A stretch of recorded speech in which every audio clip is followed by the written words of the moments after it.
오늘 우리에게 주시는 하나님 말씀은 신약 성경 요한복음 21장 18절에서 23절의 말씀입니다. 신약 성경 요한복음 21장 18절에서 23절의 말씀, 이 시간 봉독에 올리겠습니다. 내가 진실로 진실로 내게 이르노니 내가 젊어서는 스스로 띠띠고 원하는 곳으로 다녔거니와 늙어서는 내 팔을 벌리리니 남이 내게 띠띠우고 원하지 아니하는 곳으로 데려가리라. 이 말씀을 하심은 베드로가 어떠한 죽음으로 하나님께 영광을 돌릴 것을 가리키심이로라. 이 말씀을 하시고 베드로에게 이르시되 나를 따르라 하시니 베드로가 돌이켜 예수께서 사랑하시는 그 제자가 따르는 것을 보니 그는 만찬석에서 예수의 품에 의지하여 주님을 파는 자가 누구오니까 묻던 자더라. 이에 베드로가 그를 보고 예수께 여짜오되 주님, 이 사람은 어떻게 되겠사옵나이까? 예수께서 이르시되 내가 올 때까지 그를 머물게 하고자 할지라도 내게 무슨 상관이냐? 너는 나를 따르라 하시더라. 이 말씀이 형제들에게 나가서 그 제자는 죽지 아니하겠다 하였으나 예수의 말씀은 그가 죽지 않겠다 하신 것이 아니라 내가 올 때까지 그를 머물게 하고자 할지라도 내게 무슨 상관이냐 하신 것이로라. 아멘. 잠시 기도합니다. 사랑하는 주 하나님, 오직 주님만을 의지합니다. 이 시간 귀한 말씀 허락하여 주셔서 그 말씀 붙잡고 주님 의지하며 이 험한 세상 승리하며 나아갈 수 있도록 인도하여 주시옵소서. 예수님의 이름으로 간절히 기도드리옵나이다. 아멘. 오늘은 너는 나를 따르라 라는 제목으로 하나님 말씀을 증거하겠습니다. 요한복음의 마지막 장인 21장에는 부활하신 예수님께서 호숫가에서 제자들을 만나주시는 장면이 나옵니다. 어떤 일들이 있었고 그것이 우리에게 주시는 그 의미는, 메시지는 무엇인지 우리 자세히 살펴보면서 함께 은혜를 나누고자 합니다. 자, 먼저 요한복음 21장 1절을 한번 보실까요? 그 후에 예수께서 디베랴 호수에서 또 제자들에게 자기를 나타내셨으니 나타내신 일은 이러하니라. 자, 그 후에 이렇게 시작을 하는데요. 그 후는 무슨 일들 이후입니까? 바로 그 앞장인 요한복음 20장에 예수님께서 부활하시고 숨어있던 제자들에게 나타나셨습니다. 2번이나요. 그 후에 예수께서 디베랴 호수에서 또 제자들에게 자기를 나타내셨다라고 나와 있는 겁니다. 그러면 디베랴 호수는 어디에 있는 호수일까요? 우리가 성경을 읽을 때 시대와 장소를 잘 파악하면 말씀을 더 입체적으로 받을 수가 있습니다. 갈릴리 호수는 잘 아는데 디베랴 호수는 어떤 호수인지 그림을 한번 보시겠습니다. 최근에 디베랴 호수를 수채화로 그린 것인데요. 아주 잘 그렸죠. 저 멀리 눈 덮인 헐몬산이 보이는데 해발 2814m, 백두산보다 70m 더 높습니다. 그리고 저 디베랴 호수의 둘레에는 트레킹 코스를 만들어 놓았는데요.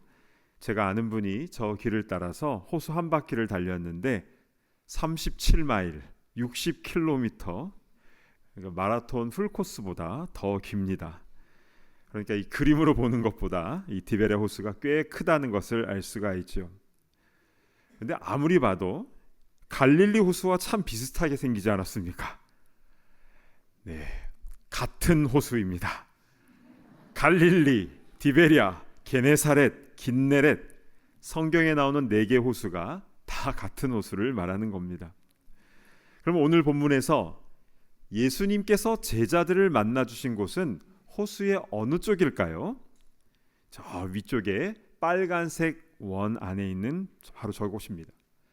작아서 잘 안 보이시겠지만 저 원 위에 언덕에는 팔복교회가 있고요. 왼쪽에는 오병이어 교회가 있고 오른쪽에는 가버나움 타운이 있습니다. 그리고 저 동그라미 친 바로 저곳이 베드로 수위권 교회, 베드로가 사명을 다시 받은 것을 기념하는 교회가 있는 것이죠. 여러분, 예수님께서 십자가에 죽으시고 부활하신 곳이 예루살렘인데요. 그곳에 있던 제자들이 왜 저 북쪽인 갈릴리 디베라 호수까지 온 것입니까? 자, 21장 3절을 보시겠습니다. 시몬 베드로가 나는 물고기 잡으러 가노라 하니 그들이 우리도 함께 가겠다 하고, 베드로가 먼저 나 물고기 잡으러 간다고 하니까 옆에서 우리도 같이 가겠다고, 그래서 7명이 디베라로 온 것입니다. 저는 예전에 이 상황이 잘 이해가 되지 않았습니다. 만약 이들이 예수님이 십자가에서 죽으신 것만 보고 부활하신 예수님을 못 만났다면 물고기 잡으러 가는 게 이해가 되지요. 그러나 이들은 부활하신 예수님을 이미 다 만났잖아요. 못자국, 창자국 다 봤습니다. 그러면 사람 낚는 업으로 사명 계속 감당해야지 왜 다시 물고기 잡으러 간 것입니까? 그런데 놀라운 것은요, 지금 이 시대에도 똑같은 일들이 벌어지고 있다라는 겁니다. 살아계신 주님을 만나고 뜨겁게 체험했던 경험이 있음에도 불구하고 아이고 예전에 하던 거나 하며 살아야겠다라고 한 사람이 지금도 있다라는 겁니다. 여러분, 예나 지금이나 이렇게 사명을 내려놓으려고 하는 일들이 왜 일어나는 것입니까? 그리고 그 해결 방법은 무엇입니까? 그래서 요한복음 21장이 있는 겁니다. 우리 이 말씀 안에서 이 원리를 잘 찾아내야 될 것입니다. 자, 그러면 우리 본문 상황을 좀 자세히 살펴보겠는데요. 21장 2절 말씀을 보겠습니다. 시몬 베드로와 디두모라 하는 도마와 갈릴리 가나 사람 나다나엘과 세베대의 아들들과 또 다른 제자 둘이 함께 있더니, 자, 물고기 잡으러 간 7명의 제자들이 나오는데요. 실명이 나오는 이들은 하나같이 문제가 있었던 이들입니다. 먼저 시몬 베드로, 예수님을 모른다고 3번이나 부인했지요. 디두모라 하는 도마, 의심이 많습니다. 못자국, 창자국 만지지 않으면 못 믿겠다. 또 갈릴리 가나 사람 나다나엘, 나사렛에서 무슨 선한 것이 날 수 있느냐라고 지역 비하 발언을 했던 당사자입니다. 또 세베대의 아들들 야고보와 요한을 말하는데요. 이들은 어머니 치맛바람까지 동원을 해서 예수님이 왕이 되시면 한 명은 오른쪽에 한 명은 왼쪽에 인사청탁을 했던 인물들이죠. 이들은 모두 과거에 창피했던 그런 일들을, 그런 슬픈 일들, 부끄러운 일들을 갖고 있는 사람들이었습니다. 즉 부활하신 예수님을 만나긴 했지만 자신의 마음 깊은 곳에 스스로에 대한 실망과 자책감이 있었던 것입니다. 또한 예수님이 예전에는 항상 자기와 함께 계셨는데 이제는 잠깐 나타나셨다가 또 어디 가시고 또 나타나셨다가 어디 가시고, 그러니까 힘이 안 나는 부분이 또 있었던 것 같습니다. 그래서 나는 예수님 부활하신 것은 확실하게 믿어. 그러나 주의 일은 앞으로 하진 않을 거야. 그렇게 고기나 잡으러 가자라고 호숫가로 오게 된 것입니다. 사람 낚는 어부들이 다시 생선 낚는 어부들이 되어서 밤새 그물을 던졌는데요. 어떤 일이 일어나게 됩니까? 그날 밤에 아무것도 잡지 못합니다. 그리고 어느덧 동이 트는 새벽이 되지요. 배는 호숫가에서 한 100m 정도 떨어져 있었는데요. 그때 예수님께서 그 호숫가에 오셔서 그들에게 외치시지요. 그물을 배 오른편에 던지라. 그리하면 잡히리라. 밤새도록 물고기 한 마리 못 잡았는데 그물을 다시 던지라. 게다가 오른편으로 던지든 왼편으로 던지든 그 조그만 배에서 그게 무슨 상관이겠습니까? 그런데 분명한 것은 이들은 그 음성대로 그대로 순종했다라는 것입니다. 6절 한번 보실까요? 이르시되 그물을 배 오른편에 던지라. 그리하면 잡으리라 하시니 이에 던졌더니 물고기가 많아 그물을 들 수 없더라. 그물을 들 수 없을 정도로 많은 물고기를 잡은 겁니다. 11절에는 몇 마리를 잡았는지 나오는데요. 보실까요? 시몬 베드로가 올라가서 그물을 육지에 끌어올리니 가득히 찬 큰 물고기가 153마리라. 이같이 많으나 그물이 찢어지지 아니하였더라. 큰 물고기 153마리. 1호 3마리를 잡습니다. 여러분, 보통 그물을 쓰는 전문 어부들은요, 잡은 생선의 수를 일일이 다 세지 않습니다. 보통 몇 통 잡았냐, 몇 파운드 잡았냐, 얼마치를 잡았냐 딱 보면 견적이 나오니까요. 그런데 베드로는 모두 153마리라고 했는데 어떻게 알았을까요? 세봤으니까 안 거죠. 그러면 왜 베드로는 물고기를 한 마리 한 마리 다 센 것입니까? 놀랄만한 사건이었기 때문입니다. 자신의 힘과 능력을 뛰어넘는 일이었기 때문이죠. 여러분에게는 잊을 수 없는 1호 3의 경험이 있으십니까? 어떤 분은 볼펜에다가 1호 3을 이렇게 새기기도 하는데요. 그러니까 나의 판단과 경험과 전문성을 다 뛰어넘어서 주님이 주신 말씀대로 순종했을 때 일어나는 그 역사, 그것이 우리 삶 가운데 더욱 풍성하게 일어나게 되기를 간절히 바랍니다. 아멘. 자, 그런데요, 그 놀라운 사건 이후가 더 중요합니다. 베드로와 제자들은 이 153 사건 이후에 예수님과 크게 동업을 해서 갈릴리 수산시장, 디베랴 횟집 이런 거 하지 않았습니다. 이 사건을 통해서 제자들이 어떻게 행동을 하게 되는지 우리 자세히 보셔야 되는데요. 그래야 주님께서 우리에게 주시는 메시지를 붙잡을 수가 있습니다. 자, 먼저 이 물고기가 많이 잡힌 이 사건, 이거 성경 어디에서 본 것 같지 않습니까? 그렇죠. 3년 전에 베드로가 처음 예수님을 따랐을 때입니다. 그게 누가복음 5장에 나오는데요. 5장 4에서 6절을 제가 봉독해 올리겠습니다. 말씀을 마치시고 시몬에게 이르시되 깊은 데로 가서 그물을 내려 고기를 잡으라. 시몬이 대답하여 이르되 선생님, 우리들이 밤이 새도록 수고하였으되 잡은 것이 없지만은 말씀에 의지하여 내가 그물을 내리리이다 하고, 그렇게 하니 고기를 잡은 것이 심히 많아 그물이 찢어지는지라. 그리고 그 자리에서 베드로는 자신의 배와 그물을 다 버려두고 예수님을 따르게 되었습니다. 예수님께서 메시아이심을 깨닫게 되었기 때문이죠. 그때부터 3년 동안 베드로는 예수님을 따라다니면서 참 많은 것을 보고 배우고 또 실습도 하게 되죠. 그러나 6월절에 예수님은 십자가 위에서 못 박혀 죽으셨고, 물론 부활하신 예수님이 제자들에게 모습을 보이셨지만 이들은 자신의 저질렀던 그 실수와 잘못과 죄책감으로 인하여 다시 물고기나 잡으러 가자 하고 디베라로 온 것이고, 예수님은 이들에게 153마리의 물고기 잡는 큰 기적을 보여주셨는데, 이것을 통해서 예수님은 베드로에게 무엇을 깨닫게 해주고 계시는 것입니까?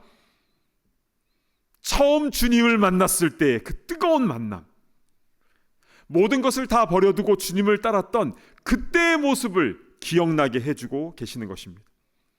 첫 마음의 회복, 이것이 첫 번째 포인트입니다. 그리고 나서 예수님은 무언가를 딱 준비를 해 두셨는데요, 밤새도록 고생한 제자들을 위해서 이미 숯불을 펴 놓으시고 아침 식사를 준비해 놓고 계셨습니다. 예수님은 배에서 내린 제자들에게 다른 말씀 안 하십니다. 아니, 왜 물고기나 잡으러 간다고 해서 이런 고생을 하냐, 으이그 이런 말씀 전혀 안 하세요. 와서 조반을 먹어라, 아침밥 먹어, 이 말씀을 하시고 손수 차려주신 그 아침 식사로 7명을 먹이십니다. 제자들 얼마나 황송했겠습니까? 또 얼마나 배가 고팠겠습니까? 그래서 예수님께서 손수 차려주신 숯불에 구운 생선과 그 떡을 그들이 먹고 분명히 큰 위로를 받았을 것입니다. 정말 힘들 때 예상치 못한 음식 대접을 받으면 위로를 받는 경우가 있지 않습니까? 어떤 유학생은 우는 사람도 보았어요. 이렇게 두 번째로 음식을 손수 차려주셨다라는 것이 두 번째 포인트입니다. 그렇게 아침 식사를 든든히 한 후에 예수님은 베드로와 호숫가를 거닐면서 중요한 대화를 나누시죠. 아침 해는 이미 골란고원 위로 떠올랐고, 호수에 반짝반짝 빛나는 천연 조명을 반사해서 예수님과 베드로를 아름답게 비추고 있었을 겁니다. 그때 예수님은 베드로에게 이러한 말씀을 하시죠. 요한복음 21장 15절 전반부의 말씀입니다. 그들이 조밥 먹은 후에 예수께서 시몬 베드로에게 이르시되 요한의 아들 시몬아 내가 이 사람들보다 나를 더 사랑하느냐 하시니, 다른 어떤 질문이 아니라 너는 나를 사랑하느냐라고 물으셨어요. 그러자 베드로는 이렇게 대답을 하지요. 이르되 주님 그러하나이다. 내가 주님을 사랑하는 줄 주님께서 아시나이다. 이르시되 내 어린 양을 먹이라 하시고. 베드로는 예수님을 사랑한다고 대답을 했고 예수님은 내 어린 양을 먹이라, feed my lambs, 사명을 다시 한번 확인해 주셨습니다. 그런데요, 예수님은 같은 질문을 연속으로 3번 하셨다라는 것이 흥미롭습니다. 대답을 했는데도 자꾸 물어보시니까 베드로 얼마나 당혹스러웠겠습니까? 근데 계속 물어보시니까 그도 3번이나 연속으로 사랑합니다, 사랑합니다, 사랑합니다 고백을 하게 되었지요. 왜 예수님께서 이렇게 질문을 계속 하신 것입니까?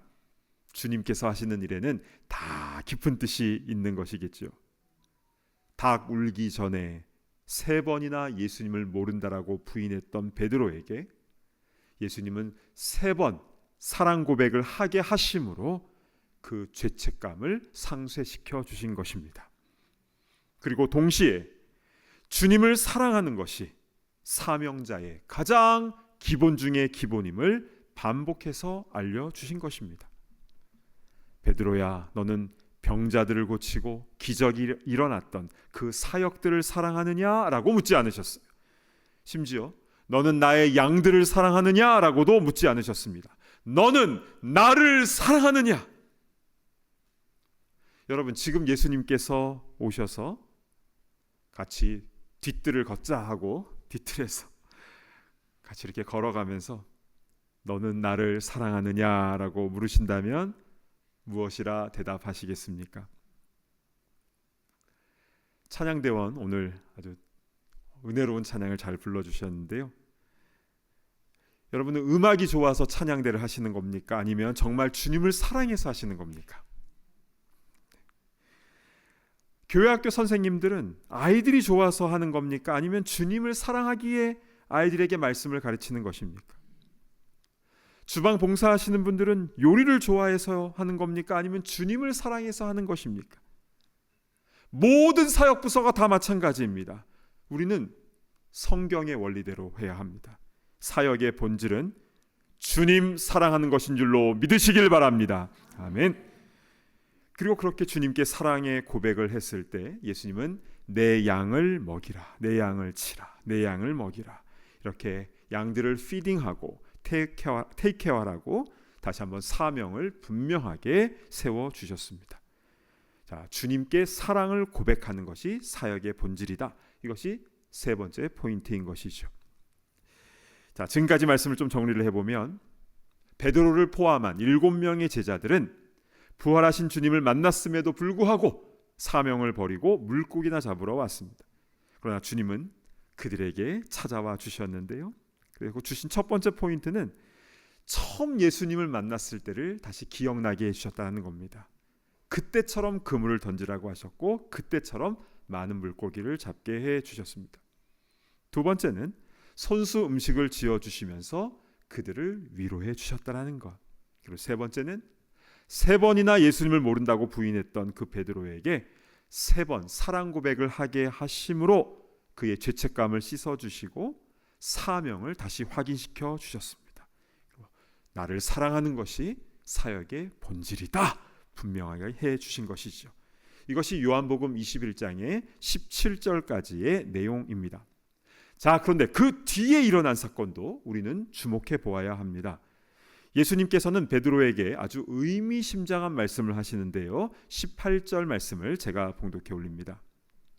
내가 진실로 진실로 내게 이르노니 내가 젊어서는 스스로 띠띠고 원하는 곳으로 다녔거니와 늙어서는 내 팔을 벌리리니 남이 내게 띠띠우고 원하지 아니하는 곳으로 데려가리라.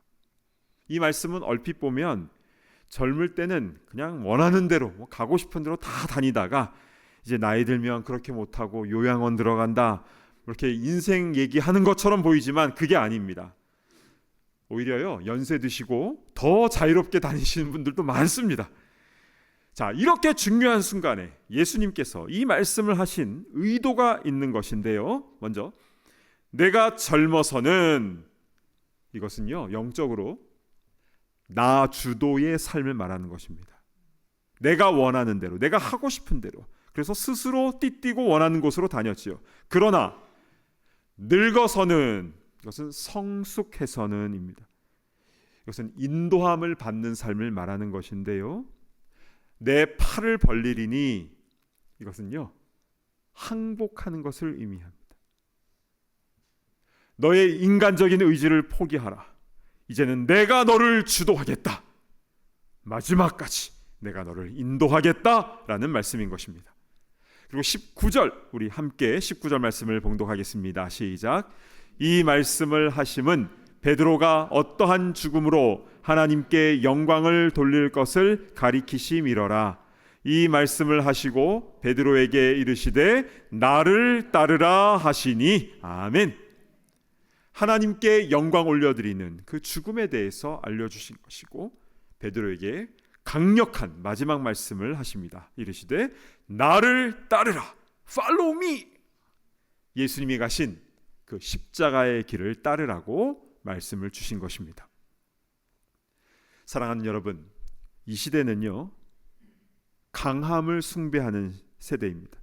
그래서 힘을 가진 사람에게는 사람들이 붙지요. 그런데 힘이 약해지면 사람들도 떨어져 나갑니다. 세상은 힘의 논리로 움직이고 있습니다. 그러나 하나님 나라의 논리는 다릅니다. 나는 부족하지만 오히려 있는 힘도 다 빼고 주님의 인도하심을 받고자 팔을 벌리는 자는 하나님께서 들어 쓰십니다. 왜인 줄 아십니까? 그럴 때에 자기의 영광이 아니라 온전히 하나님께 영광 올려드릴 수 있기 때문인 줄로 믿습니다. 아멘. 그렇습니다. 우리는 우리의 주도권을 내려놓고 주님께 맡겨드려야 합니다. 사는 것도 주님께 맡겨야 하지만 언제, 어디서, 어떻게 죽을지도 그것도 주님께 맡겨야 되는 것이죠. 하나님께 영광 올려드리는 삶과 죽음, 그것이 진짜 성도의 모습인 것입니다. 자, 이렇게 예수님과 베드로는 그 호숫가를 거닐면서 중요한 대화를 하고 있는 상황인데요, 근데 그 살짝 뒤에 주님이 사랑하시는 제자 요한이 따라오고 있었습니다. 그러자 베드로가 21절에 이렇게 예수님께 질문을 합니다. 이에 베드로가 그를 보고 예수께 여짜오되 주님, 이 사람은 어떻게 되겠사옵나이까? 우리는 늘 다른 사람 일이 궁금합니다. 쟤는 어떻게 되겠습니까? 그때 예수님께서 22절에 아주 단호하게 말씀을 하시죠. 예수께서 이르시되 내가 올 때까지 그를 머물게 하고자 할지라도 내게 무슨 상관이냐? 너는 나를 따르라 하시더라. 아멘. 내게 무슨 상관이냐? 너는 나를 따르라. You follow me. 아까는 그냥 follow me였는데 이제는 You follow me. 그러니까 다른 사람 볼 것 없이 내가 잘해야 된다는 겁니다. 우리는 가끔씩 이런 생각을 합니다. 저 사람은 구원받을 수 있을까 없을까? 저 사람은 교인이긴 한데 하늘에서 상급을 받을까? 게다가 요즘 길된 교회 분립을 앞두고 저 사람은 분립 나갈까 안 나갈까? 그때 주님 말씀하십니다. 내게 무슨 상관이냐? 너는 나를 따르라. 여러분, 신앙생활은 사람 보고 하는 게 아닙니다. 주님 사랑하는 마음으로 주님께서 말씀하신 대로 그대로 순종하며 나아가는 것이 참된 성도의 모습인 줄로 믿습니다. 아멘. 원하기는 나의 힘을 내려놓고 주님 인도하신 대로 순종함으로 살아도 주님께 영광, 죽어도 주님께 영광이 되는 우리 모두가 다 되기를 진심으로 축복합니다. 아멘. 주신 말씀 붙잡고 우리 찬송가 323장 부름받아 나선 이 몸 찬양하도록 하겠습니다.